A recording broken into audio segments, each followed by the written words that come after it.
They called us lost, we called it home. The facility smelled like recycled air and old decisions. Mara noticed it the first morning, the way the ventilation system breathed in a slow, metronomic cycle. The way every surface in the intake ward reflected a pale institutional light that flattened shadows and erased corners. She noticed it because noticing things was what she did. Had always done. She noticed the guard at the end of the corridor favored his left knee. She noticed that the woman who brought their meal hummed a tune in a scale that didn't exist in any human musical tradition. Not quite, not exactly, but close enough that it settled in the chest like a familiar grief. She noticed that her brother Eli was trying very hard not to notice anything at all. He sat on the edge of his bunk with his hands folded in his lap, his eyes fixed on the scuffed floor. He was 16, 2 years older than her, and he'd developed the careful stillness of someone who'd learned the hard way that stillness was the best camouflage. In the 8 months since the Delgados had died in the accident on Route 9, the accident that had taken the only parents they'd known, the only people who'd ever looked at them without that particular quality of unease. Eli had gotten very, very good at being small.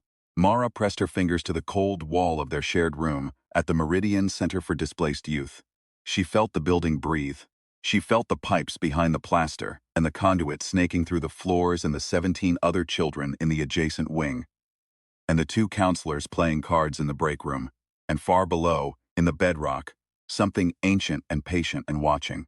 She took her hand off the wall before it could go any further. They moved us again, Eli said, not looking up. I know, that's 3 facilities in 4 months. I know, Eli. He finally looked at her. His eyes were the color of deep water, the same as hers, the same unusual shade that had made every pediatrician and social worker and intake coordinator pause for just a half second too long before noting it on their forms. We have to be more careful, he said. She wanted to tell him that being careful didn't seem to be the problem. Being found was the problem. Something kept finding them, something that wasn't human intuition or social services databases or the random luck of placement shuffles. Something deliberate, something patient, something that had been watching since before the Delgados, before the last family, before the first foggy memory that Mara could access, which was the smell of ozone and cold metal, and a sound like the sky tearing itself open. But she only nodded. That night, Mara lay on her back and looked at the ceiling and pressed the flat of her palm against the wall very lightly, very carefully, the way you might test ice. She felt the building around her like a language she'd never been taught but somehow already knew. She found the fire door at the east end of the corridor. She found the gap in the camera coverage at the southeast stairwell. She found the frequency of the motion sensors, pulsing in a lazy, overlapping grid, confident and unsurprised, because no one had ever given them reason not to be. She left a thread of herself in each of them, patient as a spider. Then she pulled her hand back and went to sleep. She dreamed of 2 stars. Ariston Vale had made his fortune reading people. Not in any supernatural sense. He was contemptuous of the supernatural, had been since childhood, when he'd watched his father waste 3 decades, chasing what he called the edges of reality and dying in a state of beautiful bankrupt certainty. Vale had learned from that. He read people through data, through pattern recognition, through the application of exceptional resources to exceptional problems. He had made $11 billion doing it, and he was not done. The file on Mara and Eli Delgado had come to him through a contractor named Solon, a quiet and precise man who had been quietly and precisely wrong about most things in his career, but happened to be spectacularly right about this one. The children had been flagged by a hospital intake system 14 months ago, after the accident. The accident had destroyed a car traveling at a confirmed 63 miles per hour when it struck a guardrail, and both children had walked out of that car without a scratch. Not unusual in itself, but the crash reconstruction analysis showed that the guardrail had been hit from the inside, as if the car had somehow applied a second force to itself at the moment of impact, a force that hadn't come from the engine or the brakes or the terrain, a force that had, according to the physics of the wreckage, pushed outward from within the passenger compartment at a calculated 4,700 newtons. The children had been asleep in the back seat. Vale read this report 3 times. Then he made the calls. He told himself he wanted to help them. He was not entirely lying. The man who came for them called himself their uncle. His name, he said, was Lucas Solon, and he produced a sheaf of documentation so clean and comprehensive that the intake coordinator at Meridian barely glanced at it before reaching for his stamp. He was a thin, correct man with a face like an apology and eyes that moved the way security cameras moved, in small, deliberate arcs, cataloging, confirming. Eli looked at Mara the moment Solence walked into the room. Mara shook her head very slightly. Not yet. They went with him. They climbed into the long black car waiting at the curb.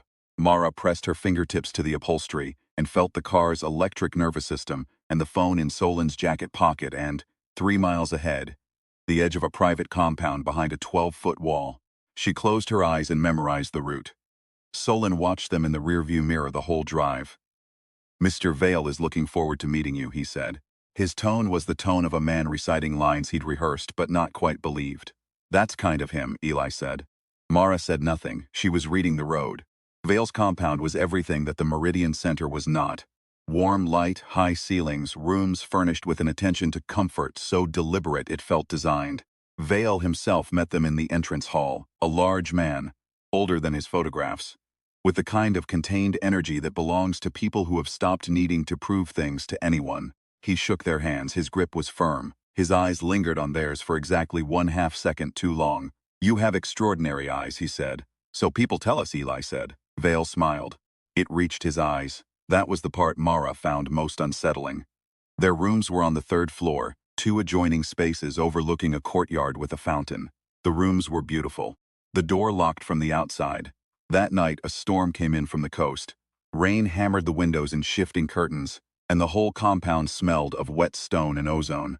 Mara stood at the window and watched lightning split the distance and felt for a moment the edge of something enormous and familiar pressing at the back of her skull, like a sound just below hearing, like a word in a language she'd lost.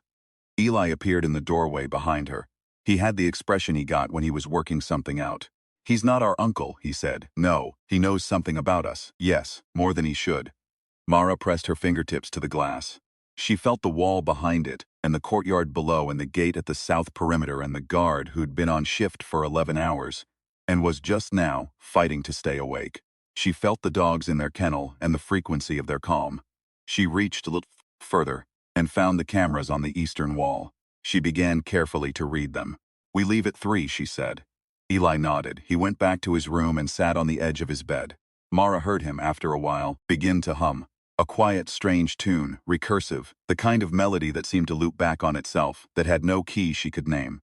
He always did that when he was working, using the sound the way other people use their hands.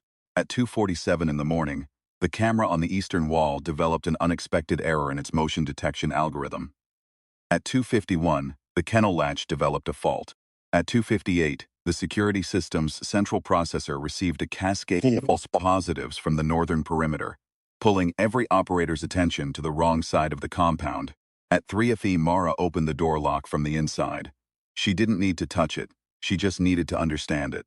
They took the eastern route, through the gap she'd memorized, Eli humming under his breath, the sound doing something to the air around them that Mara could feel but not quite see, a sort of coherence, a quieting. They went over the south wall the old way, climbing, purely physical, hands and feet and burning lungs, because some things didn't need to be more complicated than they were. The guard at the gate was asleep, genuinely and completely. By the time they reached the road, they ran. Mara felt the compound receding behind her like a loose tooth. She felt Vale's reaction even through the distance. A distant spike of cold fury, organized, focused, already calculating. They ran faster. The vehicle was parked outside a logistics depot, 7 blocks from the compound's perimeter. A heavy freight hauler, with a cab big enough to sleep in, the kind of truck that existed in the anonymous middle distance of every highway, noticed by no one and no one's problem. Its owner was asleep in the cab when they climbed into the cargo compartment, the door of which was unlocked because the owner had forgotten to check it after his last delivery, a lapse that had no significance until, suddenly, it had a great deal. They found a corner behind a stack of industrial packing foam and they waited. At 5:15 in the morning, the truck's engine turned over. Eli tensed. Mara put a hand on his arm and shook her head. The truck moved. They were halfway across the county before the driver, a weathered and irritable man named Decker, pulled into a rest stop and climbed into the back for a tool case, and found 2 teenagers staring at him from behind his packing foam. Decker was, in Mara's immediate assessment, a man who had stopped being surprised by anything a very long time ago. He looked at them with the flat patience of someone who had, in the course of his career, encountered considerably stranger cargo. He said, "You running from something or toward something?" "Both," Eli said. Decker considered this for a moment. Then he said, "You hungry?" That was how they got a meal and a ride, and over the next hour and a half of interstate highway, one of the more unusual conversations of Mara's limited experience of human beings. Decker was from a town called Harlan. He'd driven trucks for 22 years.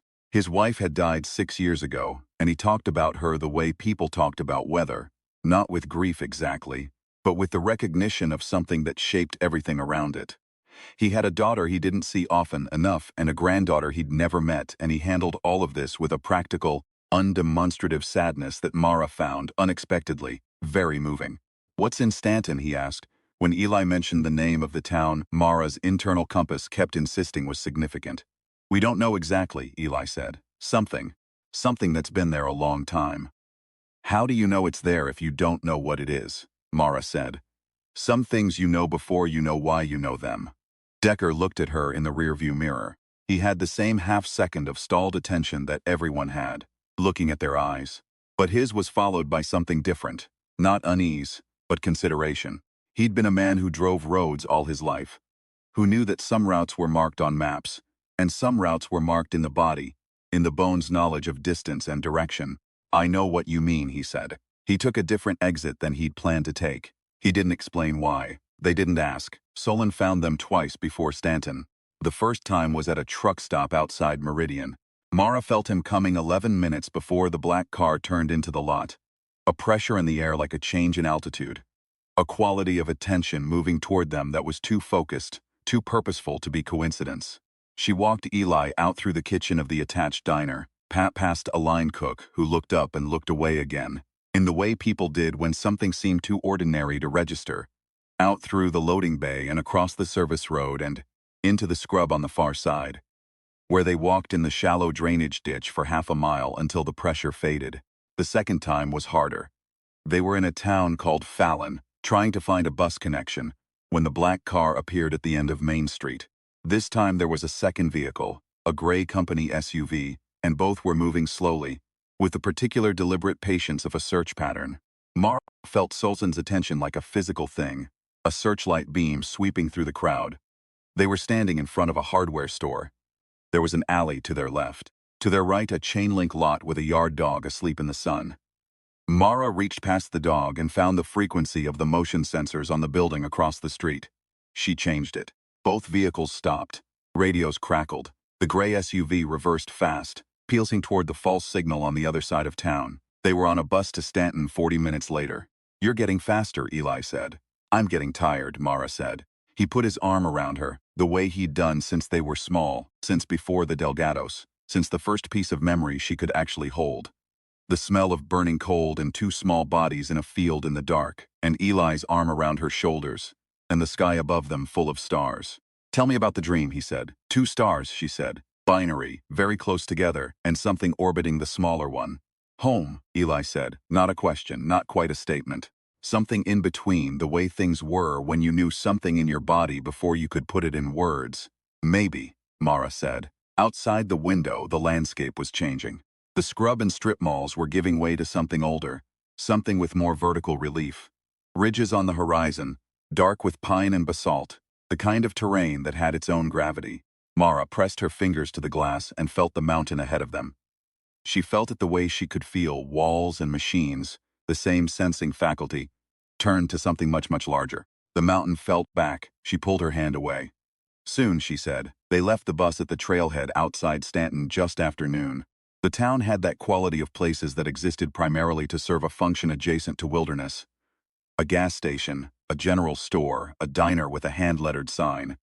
All of it arranged around the base of a mountain that dominated everything, that made the human infrastructure look approximate, provisional. The mountain was called Hollow Peak on the county maps. The people in Stanton called it something else.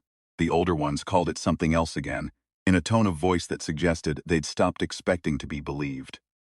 Mara stood at the trailhead and looked up. The thing she'd felt from the bus window was stronger here. Not an intelligence, exactly. Not a presence. More like an orientation. The way a magnet doesn't think but nevertheless points. The mountain was pointing at her. Or she was pointing at the mountain. She couldn't quite tell the difference, and that, too, felt significant. "We need supplies," Eli said. "We have $12. We need supplies," he said again. Practically. They went to the general store. The woman behind the counter had the careful neutrality of someone who'd seen a lot of people pass through on their way to something they couldn't quite explain. She sold them a water bottle, 2 protein bars, and a road flare without asking any questions. They were back at the trailhead when the black car appeared. Not just the black car this time. Vale himself was in it. Mara had felt him approaching for 20 minutes, but had let herself hope she was wrong. She was not wrong. The car stopped at the bottom of the trailhead parking area, and Vale got out alone, no Solon, no backup team. He was wearing a coat that was too good for the terrain, and he moved the way he always moved, with the settled confidence of a man who had, in most situations, already considered all the exits. "Mara," he said. "Ellie," just the names, calm and measured, like something he was confirming rather than calling. They didn't run. There was nowhere to run that wasn't the mountain, and the mountain was where they were going anyway. "You've been remarkable," Vale said, walking toward them slowly. He kept his hands visible. He had, Mara noticed, thought carefully about body language. "Both of you, I want you to know that this isn't. I don't intend this to go badly. I have resources. I have people who can help you understand what you are, what you're capable of." "We know what we are," Eli said. "Do you?" The question was genuine, not rhetorical. That was the part about Vale that was, in spite of everything, hard to dismiss. The genuine quality of his curiosity. He wasn't lying about finding them extraordinary. He wasn't lying about wanting to understand. He was only lying about who that understanding was for. "You want to own it," Mara said. "Whatever we are, whatever we can do. You want to have it." Vale was quiet for a moment, then he said, "I want to know the limits of what's possible. I've spent 50 years doing that. I don't think that's a bad thing." "You put a lock on our door," Eli said. Another silence. "Yes," Vale said, "I did." Mara looked at him. She read him the way she read buildings, the way she read systems, not his face, not his words, but the thing underneath, the operating structure. And what she found was not simple. There was genuine fascination and genuine arrogance, and somewhere underneath both of those was something she hadn't expected. Genuine loneliness. The loneliness of a man who had spent his life proving that he was the most significant intelligence in any room he entered, and who had therefore spent his life alone. She almost felt sorry for him. Almost. "We're going up," she said. "You can come if you want, but you can't hold us." She turned and walked to the trailhead. Eli fell in beside her. After a moment she heard Vale's footsteps behind them. She didn't look back. The trail was steep and the afternoon light was going amber by the time they were an hour up. The mountain was doing something to the air. Not weather, something subtler, a quality of resonance, the kind of frequency you felt in your back teeth. Eli was humming again. She could hear it, the recursive, keyless tune, but now it was like the mountain was humming back, or had always been humming and Eli was just finding it. Mara walked and let the memories come. They'd been suppressed, she understood now, not deliberately but protectively, the way trauma suppresses what it cannot yet integrate. But the mountain was integrating something. The mountain was a key fitting a lock she hadn't known she carried, and the tumblers were turning one by one. The smell of burning cold. The sound of the sky opening, the weight of impact, 2 small bodies in a field. And before that, before all of that light, a kind of light that wasn't the sun. 2 suns, actually. 2 stars very close together, one smaller than the other, and around the smaller one, a world that knew them by name. "I remember the ship," Eli said beside her. "Yes, it was damaged. Before we landed. Before we came down. Yes. We were supposed to come back." She didn't answer that one, because the answer was complex and the mountain was steepening, and Vale behind them was breathing harder than he wanted to let show, and because some things, even true things, were not the right things to say out loud on a cold mountainside, with the memory of an alien sky beginning to reassemble itself in the part of the brain that had been keeping it safe. They were near the summit when the second car arrived below. She felt it, 2 minds suddenly alert and moving fast. Solon and someone else, climbing, and the helicopter. She felt the helicopter before she heard it, a rhythmic percussion coming up from the south. Vale heard it too. He stopped walking. "That's mine," he said. "I called them this morning. I thought," he paused, reconsidered. "I wanted options." "Call them off," Eli said. "I can," Vale started. "Call them off," Mara said. Not a request, not a threat. Just a statement of what needed to happen next, delivered with complete certainty, the kind of certainty that comes not from power but from clarity. Vale looked at her for a long time. He had a phone in his hand, and he looked at it, and he looked at her, and he looked at the phone again. He was doing the calculation he always did. Resources available, outcomes probable, cost-benefit analysis. He was a man who had spent 50 years calculating. The helicopter came over the ridge. It was big, corporate, the kind of helicopter that announced wealth. It swung to a hover above the summit, and the wash from its rotors flattened the scrub around them, and Solon and the other man were coming up the trail 50 meters below, moving fast. Vale raised the phone to his ear. He was going to tell them to hold. Mara could see him deciding it. Something on her face, some quality of absolute refusal, was reaching through all that calculation to something older and simpler in him. But he was going to be a half-second too slow. So Eli played. He didn't have an instrument, not here on the mountain. No harmonica, no a focus. But the mountain was a focus. The mountain had been a focus since before Mara was born, since before this planet had a name in any language Vale would recognize. Eli put his hand against the basalt and he hummed, and the frequency he found was very old and very specific, and it moved through the rock and up into the subframe of the helicopter in a way that had nothing to do with sound. The helicopter's avionics registered an anomaly. Then several anomalies. The pilot, a professional, immediately began to manage the situation, pulling up and away, which was the correct call. The helicopter swung wide and banked hard to the south and didn't come back. Below them, Solon stopped walking. He looked up at the children on the ridge above him, and then at the retreating helicopter, and then at Vale, who had lowered his phone. Solon's expression was, for the first time Mara had ever seen, something other than precise. He looked briefly, like a man who has solved a long equation and not loved the answer. He turned and walked back down the mountain. The summit was a flat shelf of rock facing west, and in the hour before dark it was the color of hammered copper, and the two stars, the actual stars, in the deepening sky, appeared first as rumors and then as fact. Mara saw them together, the binary pair, closer to the horizon than they'd be at midnight, and her whole body responded in a way that bypassed every cognitive process, and went straight to something structural, something foundational. Home as a frequency, not a word. Vale stood apart from them, a respectful distance which she hadn't expected. The ship, she said to Eli. The one we came on. It's been here since the beginning, he said. Inside the mountain. That's what the mountain is. She'd known this, somewhere. Had been schooling it for days, for months, for the last 8 months, since the accident, and the first moment of raw, unfiltered awareness, when her hand had touched the hospital wall, and she'd felt, under everything, a pulse that was not electrical, and not biological, and not anything she had a word for. There are more of us, Eli said. Inside, they've been waiting. How long? Long enough, he said. She turned to look at Vale. He was watching them with an expression she recognized now, the same expression she'd seen in the Meridian Center, in every intake coordinator, in every person who'd paused half a second too long at the color of their eyes. The expression of someone registering something at the edge of their categories. But in Vale, there was something more. The expression of a man who has spent his life believing he was the most significant thing in any room, and who has just, for the first time, discovered what significance actually feels like from the outside. He wasn't angry. She hadn't expected that. Is there anything you need, he said. His voice had changed. The authority was still there, but it had shifted its quality somehow, become something closer to genuine. No, she said, you'll leave. Yes, he nodded. He looked at the stars. I had 11 billion reasons to want to contain you, he said. I can't explain exactly why I'm standing here instead. Yes, you can, Mara said. You're a person who needs to understand things. And right now you're understanding something. He almost smiled. That might be the most generous interpretation of my behavior available. Maybe, she said.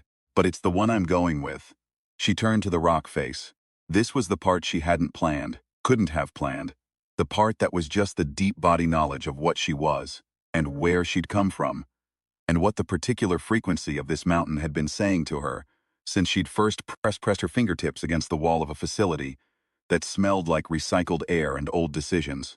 She put both hands against the basalt, and she stopped being careful. She stopped filtering. She let the full range of what she was move outward through the stone like a breath released after a very long time underwater. The mountain answered, not dramatically, not with light or sound or the theatrics of arrival, just a shift, a seam in the rock that hadn't been a seam before, a door that had always been a door, opening because the right person had finally asked it to. And from the warm dark beyond it, the sound of voices in a language she had never spoken in this life, but knew in every cell the way you know your own name. Eli stepped through first. He looked back at her. She looked at Vale one more time. "My name isn't Mara," she said. "I don't know yet what my actual name is, but I'm going to find out." Vale held her gaze. "Will you come back?" She thought about the Delgados, about Route 9, about 8 months of cold walls and intake forms, and the careful, grinding effort of passing. He thought about Decker in his freight cab, talking about his wife with the quiet honesty of someone who'd stopped needing to be impressive. She thought about what it meant to know something in your body before you had the words for it, and the way certain routes were marked in the bones' knowledge of distance and direction. "I don't know," she said, "but I'll remember you." She turned and walked through the door. The mountain sealed itself behind her with no drama whatsoever, which was the mountain's way, and always had been. Vale stood on the summit shelf for a very long time. The stars were all the way out now, the binary pair blazing on the horizon, with a clarity that he understood now was not coincidence, not in this specific location on this specific mountain. He was a man who had spent 50 years reading patterns, and he was reading one now, larger than any he'd attempted, and he was doing it with the dispassion of genuine curiosity rather than the fever of possession, which was, he supposed, the thing the girl had known was available to him all along. He thought about the phrase she'd used, "I'll remember you." Not kindly, not bitterly, just as a fact. They would be remembered. He would be remembered. The species would be remembered, this messy, persistent, infuriating species that had taken 2 children from another star and given them road food and intake forms, and a lock on the door, and also, a man named Decker who'd taken a different exit than he'd planned, and a pair of foster parents who had died on Route 9 with no scratches on the children they'd loved. He called Solon. "Stand down," he said. "All of it. Recall the team." "Mr. Vale, they're not a resource," he said. "Stand down." He ended the call. He stood on the mountain in the dark and looked at the 2 stars burning low on the horizon and tried to hold everything he'd just understood before it faded into something he could manage. He was not sure he was succeeding. He was not sure it mattered. Some things you knew in your body before you could put them in words, and what he knew, standing on this mountain, in this dark, was that the universe was considerably more crowded than he'd priced it, and that whatever came next, whatever those 2 stars meant for this small, difficult planet, was already in motion, and had been for a very long time, and was not going to stop because he'd called it a resource. He started down the mountain. The stars burned behind him the entire way. Below the summit, in the warm dark that smelled of deep stone and ozone, and something that had no name in any human language, Mara found what she'd been looking for. Not home, exactly. Not yet. But the people who remembered it. 14 of them, older, their faces carrying the long patience of those who've waited in the certain knowledge that the waiting will end. They greeted her and Eli not with ceremony but with the pragmatic warmth of reunion, the kind of warmth that doesn't need staging because it has nowhere else to go. One of them, a woman with the same deep-water eyes, put her hands on Mara's face and said a name. Not Mara. Her name. Her actual name, in a language she hadn't spoken in this life.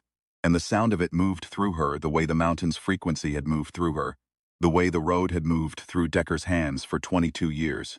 Not new, not introduced, but recognized. She said it back. Her voice surprised her saying it. It sounded right. Eli, beside her, was already talking with the others, his voice animated in a way she hadn't heard in months. The careful stillness dropping away, revealing someone she recognized from before the Delgados, before the facilities, before all of it. Her brother, curious and alive and unafraid. The ship was deeper in. She could feel it, immense, patient, waiting as long as the mountain, the 2 things grown around each other over decades until they were indistinguishable. Not damaged, she understood now. Not wrecked, simply parked and waiting for the people who knew how to ask it to leave. She would learn to ask. She had, after all, been learning to ask things. Walls, systems, mountains, men, with 11 billion reasons to close their fists, for as long as she could remember, and she was getting faster. She pressed her hand against the inner wall of the stone corridor, and felt the ship beyond it, vast and familiar. And for the first time in this life, she pressed all the way through without stopping, without filtering, without the all-careful management of what she allowed herself to sense. She felt everything. The 2 stars at the edge of their orbit, the planet, small and specific, folded into the curve of the smaller sun, the ship's memory of the route, her own name, distributed through all of it like a signature in stone. She let herself be enormous. She stood in the dark in the mountain, on a planet she had been trying to leave and returning to for her entire life. And she stood there, and felt the size of everything without flinching. That was the thing she'd been building toward, through all the facilities and intake forms and recycled air and careful stillness. Not power, not escape, just the ability to be exactly what she was at full volume without apology. Eli put his hand on her shoulder. "Ready?" he said. She thought about Decker holding his coffee cup on an empty rest stop at 5 in the morning, talking about his wife with the quiet honesty of a man who knew that grief was just love with nowhere to go. She thought about Vael on the mountain, standing in the dark, learning something at the edge of his categories. She thought about the Delgados, who had put a child they didn't understand into the back seat of a car and driven her toward a life anyway, for 8 years, without conditions. "Almost," she said. She pressed her other hand to the wall and told the ship gently and completely who she was. The ship knew, of course it did. It had been waiting for her.